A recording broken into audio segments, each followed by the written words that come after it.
kita nonton ondel-ondel, nyok. Nyok kita ngarak ondel-ondel, nyok. Ondel-ondel banyak anaknya, makanya banyak anaknya kagak berhenti.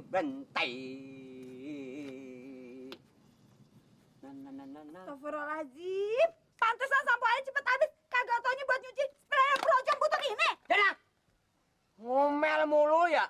Asal lu tahu aja nih.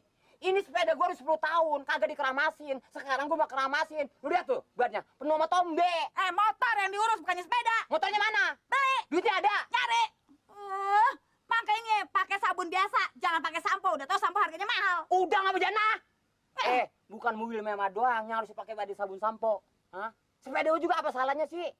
Lu lihat nih. Setelah gua pakai sabun sampo. Lu kenal nggak rambut anak muda ABG zaman sekarang? Nah, habis gua badiin sabun sampo, gua rias supaya cakepnya kayak lu. Sekalian aja bawa ke salon. Ayah kagak terima ya dibandingin sama sepeda brojong ini. Bandingin ayah tuh sama mobil mewah, sama bintang film. Kata orang-orang di kampung tuh, ayah udah kayak bintang film. Kata orang, gua tuh yang kayak bintang film India. Lu nggak kenal namanya? Namanya Kutut Kutahe.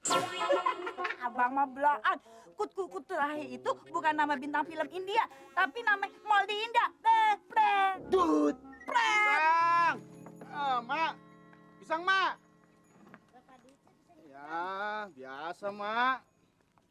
Mau yang mana, Mak, pisangnya, Mak? Aja, ngapa lu tukang pisang? Demen. Kagak, ayah ngeliat tukang pisang jadi inget waktu Samson masih orok, Bang.